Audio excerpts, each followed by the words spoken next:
சிவாய நம. வணக்கம். நான் உங்கள் ஜோதிடர் கருப்பசாமி, கேஜிஎஃப். ரெட்ரோ ஆன்மீக சேனலை பார்த்துக்கிற அனைவருக்கும் வணக்கம்.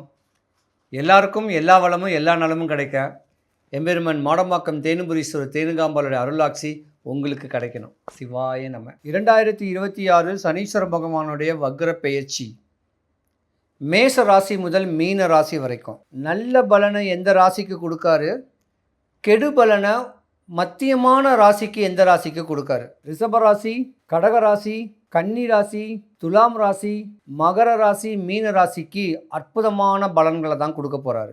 இந்த வக்ர பெயர்ச்சி 12 ராசிக்காரர்களுக்கும் யோக நிலைமை தான் கொடுக்க போகுது. துலாம் ராசி சனீஸ்வர பகவானுடைய வக்ர பெயர்ச்சி. துலாம் ராசிக்கு அதிபதி சுக்கிர பகவான். சனீஸ்வர பகவான் நட்பின் இலக்கணமாக தான் உங்கள் ஜாதகத்தில் இருக்கார். வாதங்கள் பண்ணக்கூடிய ஒரு ராசி, விவாதங்கள் பண்ணக்கூடியவர்கள் நீங்கள். வம்பு தும்பு வழக்குகளை வந்து பாருன்னு சொல்லக்கூடிய திடகாத்திரியமான உடம்பு, தைரியமான உடம்பு. அன்பு ஒன்றுக்குத்தான் அடிமையாக இருப்பீங்க. அதிகாரத்துக்கு யாருக்கும் அடிபணியாமல் சுகபோகமான ஒரு வாழ்க்கையை, மன்மதன் மாதிரி வாழ்க்கையை கொண்டு போகணும், லைஃப்பை ரசித்து ருசித்து வாழணும் அப்படின்னு எண்ணங்கள் எதிர்வலைகளோட உடைய ராசி நீங்கள் தான். துலாம் ராசியில் ஆணாக இருந்தாலும் பெண்ணாக இருந்தாலும் அழகுக்கு குறை வராது, அறிவுக்கு குறை வராது, அன்புக்கு பண்புக்கு குறை வராது. என்ன முன் கோபங்கள் கொஞ்சம் ஜாஸ்தி. ஒரு கட்ட கால வயசில் துலாம் ராசிக்காரர்களுக்கு சனி மகாதசை நடக்கத்தான் செய்யும். அந்த சனி மகாதசை நடக்கும்போது, சாதாரண பெயர்ச்சியில் வரும்போது சனி பகவான் கெடுபலனை தான் கொடுப்பார். எப்படி கொடுப்பாருன்னா, காலதாமதமான திருமணங்கள், கணவன் மனைவிக்குள்ள கருத்து வேறுபாடுகள், தேவையில்லாத நஷ்டங்கள், அவமானங்கள், அவப்பெயர்களை தான் கொடுப்பார். ஆனால் சனீஸ்வர பகவானுடைய வக்ர பெயர்ச்சி உங்கள் ஜாதகத்தில் பிரிஞ்சவங்களை ஒன்று சேர்க்கக்கூடிய தருணத்தை ஏற்படுத்தி கொடுப்பாரு. நஷ்டமான பொருள்களில் நஷ்டமா, இல்லை ரியல் எஸ்டேட்டில் அட்வான்ஸு கொடுத்துட்டு வியாபாரம் விற்காமல் இருக்கா, அந்த வியாபாரங்கள் விற்கக்கூடிய ஒரு தருணமும் இந்த டிசம்பர் மாதத்துக்குள்ளே நடந்துடும். ஏன் நவம்பர் மாதம்தான் வக்ர பெயர்ச்சி முடியுது. நவம்பர் மாதத்துக்குள்ளேயே முடிஞ்சிடும். தை மாதத்துக்கு மேலே போட்ட விதைங்க எல்லாமே முளைச்சிடும். அப்போ ரியல் எஸ்டேட் பண்ணுறவர்களோ, அரசு சம்பந்தப்பட்ட அதிகார தோரணையான வேலையில் இருக்கிறவங்களோ, இல்லை வாதங்களே பண்ணக்கூடிய ஜட்ஜு அட்வொகேட்டாக இருக்கிறவங்களோ, உங்களுடைய வியாபாரங்கள் பெருக போகுது. கிளைண்ட்டுகள் நிறைய வரக்கூடிய ஒரு தருணம் வருது. உங்கள் ஃபேஸ் வேல்யூ பிரதிபலிக்கக்கூடிய ஒரு தருணமும் வரக்கூடிய அமைப்பு இருக்குது. நிறைய பேர் பார்த்திங்கன்னா கோயில் கட்டணும், கும்பாபிஷேகம் பண்ணணும், இல்லை நாட்டாமையாக இருக்கணும், இல்லை ஊருக்கு ஏதாவது ஒரு பொறுப்புகள் வகிக்கணும், இந்த மாதிரியான அமைப்பில் இருக்கிறவர்களுக்கும் இந்த வக்ர பயிற்சி ஒரு மாற்றத்தை தான் ஏற்படுத்தி கொடுக்கும். துலாம் ராசிக்காரர்களுக்கு பொதுவாகவே ஜாக்பாட் தான். இருந்தாலும் சனீஸ்வர பகவானுடைய நட்புனால் உங்களுக்கு எந்த குறையும் வராது. இனிமே பயப்படாதீங்க. சனீஸ்வர பகவானில் 7.5 சனி, அந்த சனி, இந்த சனின்னு கேட்டு பலவிதமான இடையூறில் சிக்கி சின்ன பின்னமாக ஆன உங்களுக்கு இந்த வக்ர சனியில் தான் யோகம். நீண்ட நாளாக இழுபறியில் இருக்கக்கூடிய சொத்து பிரச்சனைகள் கூட சாதகமாக அமையிறதுக்கான வாய்ப்பு நிறையவே இருக்குது. துலாம் ராசிக்காரர்களுக்கு எதிரிகள் எங்கேயுமே இருக்க மாட்டாங்க. உங்கள் வீட்டுக்குள்ளேயே தான் இருப்பாங்க. கவனம் சிதைவை ஏற்படுத்திடாதீங்க. கணவன் மனைவியோட ஒட்டுணர்ந்து அன்போட பண்போட அனுசரணையோடு வாழ்ந்துவாங்க. மோகங்கள் உடைய ஒரு ஜாதகம் நீங்கள் தான். போகங்கள் உடையக்கூடிய ஒரு ராசிக்காரர்களும் நீங்கள் தான். இருந்தாலும் கணவன் மனைவிக்குள்ள இருக்க வேண்டிய கருத்து வேறுபாட்டில் எந்த தொந்தரவும் வச்சுக்காதீங்க. சந்தோஷமாக தான் குழந்தை குட்டிகளோட செலவு பண்ணி சந்தோஷமான ஒரு வாழ்க்கையை வாழ்ந்து வந்தீங்கன்னா எந்த குறையும் வராதுன்னு கேட்குறது என்னுடைய அமைப்பு. இருந்திருந்தால் கூட சனி பகவான் நட்பில் இலக்கணமாக தான் உங்கள் ஜாதகத்தில் இருக்கார். கண்ணுக்கு தெரிஞ்சு தவறுகள் பண்ணினீங்கன்னா தக்க தண்டனையை கொடுக்கக்கூடிய தருணத்தையும் ஏற்படுத்தி கொடுப்பார்.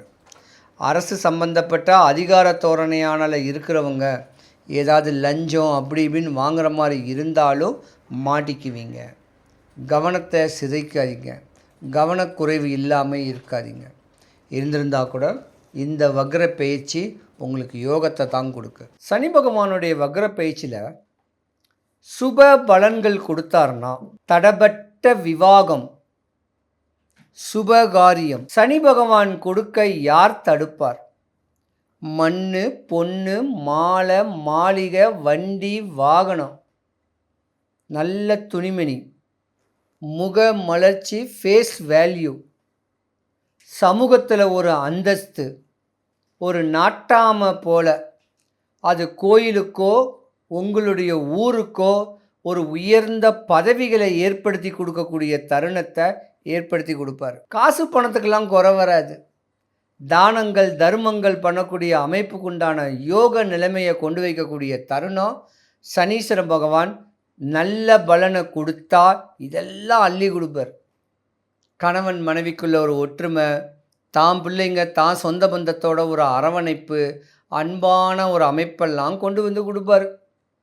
ஆனால் சனீஸ்வர பகவான் கெடு பலனை கொடுத்தாருன்னா நாடி நரம்புகளில் பிரச்சனை, காது வலி, பல்லு வலி, எலும்புகளில் தேய்மானம், கணையும் பிரச்சனை, அஜீர்ண கோளாறு, எழுந்து நடக்க முடியாத அளவுக்கு இடையூறுகளை காலுக்கோ கையுக்கோ கொடுப்பார்.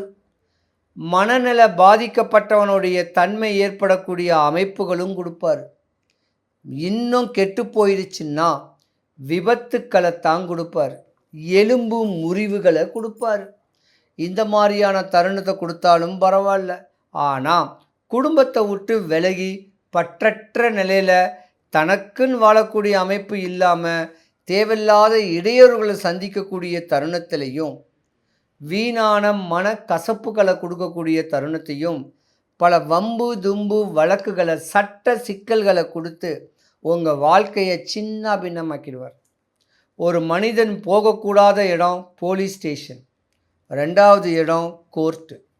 இப்படி போலீஸ் ஸ்டேஷனும் கோர்ட்டும் போகிறதுக்கு காரகன் சனீஸ்வர பகவான்.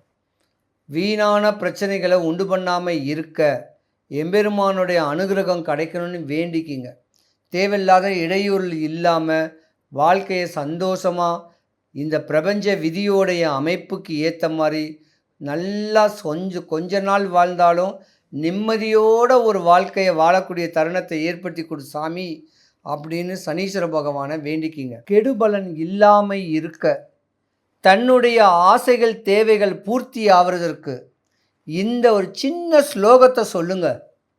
100க்கு 100 தாக்கங்கள் குறைஞ்சு சனீஸ்வர பகவானுடைய பார்வை நல்ல பலனாக அமைஞ்சு உங்கள் ஆசைகள் தேவைகள் எல்லாமே பூர்த்தியாகும். ஸ்லோகத்தை சொல்கிறேன், மனசில் வச்சுக்குங்க, இல்லை எழுதிக்கிங்க. ஒன்பான் கிரகத்துக்குள் ஒன்றாய் மிளிர்கின்ற எங்கள் அண்ணா சனீஸ்வர பகவானே, அன்பால் நான் உன்னை அடிபணிவேன், என்பால் நான் அடைந்த துன்பங்கள் போய் இருள் அகற்றி தூய நலம் திகழ எனக்கு இன்றே தருவாய் அருள். அண்ணா சனீஸ்வர பகவானே போற்றி. இந்த ஸ்லோகத்தை சொன்னீங்கன்னா உச்ச நிலைமை தான் அடைவீங்க. சனீஸ்வர பகவானுடைய வக்ர பேச்சில் தாக்கத்தில் உடையவர்களுக்கு இந்த ஸ்லோகம் ஒரு பெரிய வரப்பிரசாதமாக இருக்கும். சனீஸ்வர பகவானுடைய வக்ர பயிற்சி யாருக்கும் எந்த குறையும் வராமல் எம்பெருமான் சனீஸ்வர பகவானை முறையான வழிபாடுகள் மூலியமாகவே, இல்லை சென்னை பொலிச்செல்லூரில் இருக்க வேண்டிய சனீஸ்வர பகவான் கோயிலுக்கு ஏதாவது ஒரு சனிக்கிழமை சாயந்தரம் எம்பெருமானை பார்த்துக்கிட்டு வாங்க. கோயில் கும்பாபிஷேகம் நடக்குது, இருந்தாலும் பொறுமையாக இருந்து பார்த்துட்டு வந்தீங்கன்னா எந்த குறையும் வராமல் எல்லாருக்கும் சுபிக்ஷம், ஐஸ்வர்யம், கடாட்சியம் கிடைக்க எந்த குறையும் வராமல் இறைவனை நான் பிரார்த்திக்கிறேன். சிவாய நம. எத்தனையோ கோடி ஜென்மாவிலே புண்ணியம் செய்தால்தான் வாய் முருகான்னு சொல்ல வருமா. சிவன், பிரம்மா, மகாவிஷ்ணு, அம்மன், பெருமாள், விநாயகர் நிறைய சொல்கிறீங்கல்ல. ஆனால் இவங்க எல்லாருமே என்ன சொல்லுவோம்? இந்து கடவுள்னு சொல்லுவோம். ஆனால் ஒரே ஒரு கடவுளை மட்டும்தான் தமிழ் கடவுள்னு சொல்கிறோம். இதுலேயே தெரிஞ்சுக்கலாம் முருகருடைய சிறப்பு என்னன்னு. நான் என்னையா தப்பு பண்ணேன்? எனக்கு தெரியல உன்னை பற்றி, அதுக்காக எனக்கு இவ்வளோ பெரிய தண்டனை கொடுத்தியா நீ? ஓன்னு அழறேன். உலகளந்த பெருமாள்னு கேள்விப்பட்டிருக்கோம்.